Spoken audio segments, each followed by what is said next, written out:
Hello divine family, जय श्री कृष्णा, राधे राधे।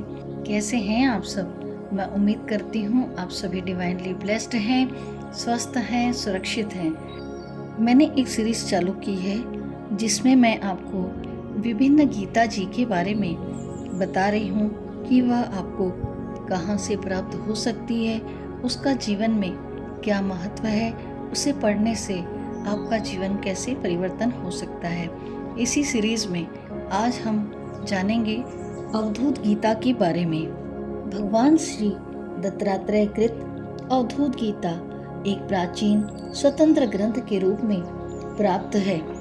विरक्त मुमुक्षु जनों एवं प्रबुद्ध विचारकों के मध्य यह अवधूत गीता प्राचीन काल से लोकप्रिय बनी हुई है। 8 अध्यायों में विभक्त इस गीता में अवधूत दत्तात्रेय जी ने मुमुक्षु जनों के कल्याणार्थ वेदांत मार्ग द्वारा गुण ब्रह्म ज्ञान प्राप्ति का सुंदर विवेचन किया है।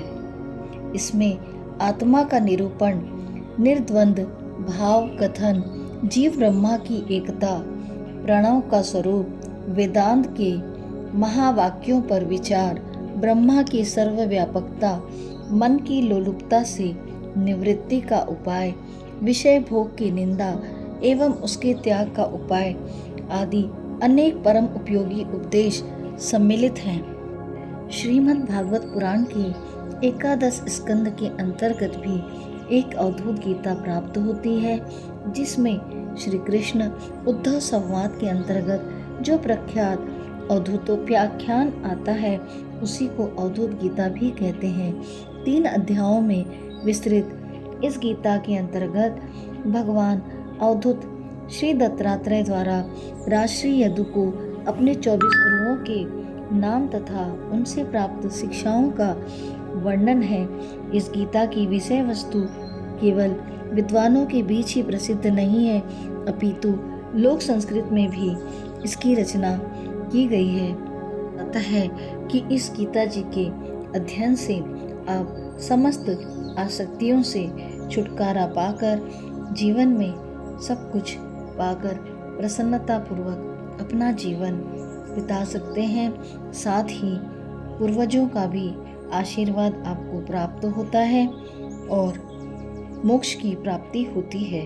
तो हम जानेंगे जीवन मुक्त गीता के बारे में, जिसे वेदांत सार से ओतप्रोत अत्यंत लघु कलेवर वाली जीवन मुक्त गीता श्री दत्तात्रेय जी की रचना है, जिसमें अत्यंत संक्षिप्त पर सार गर्भित ढंग से सहज जीव तथा ब्रह्मा के एकत्व का प्रतिपादन किया गया है।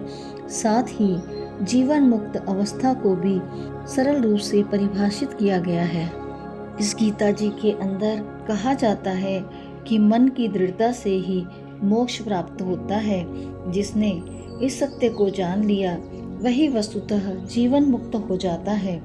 मन से आवृत्तियों का त्याग और बाह्य वृत्तियों की उपेक्षा करने वाला योगाभ्यासी ही श्रेष्ठ है, किंतु अंतः और बाह्य दोनों वृत्तियों का मन से त्याग करने वाला ही वस्तुतः जीवन मुक्ति कहा जाता है। तो दोस्तों, यह थी छोटी जानकारियाँ विभिन्न गीता जी के बारे में। अब यह सीरीज यहीं पर समाप्त होता है। बाद में हम हर एक गीता जी के बारे में विस्तृत रूप में अलग अलग जानेंगे। तो आप अपना साथ और आशीर्वाद मेरे साथ यूं ही बनाए रखिएगा। मिलते हैं बहुत जल्द एक नए वीडियो के साथ। Thank you everyone, take care, God bless you.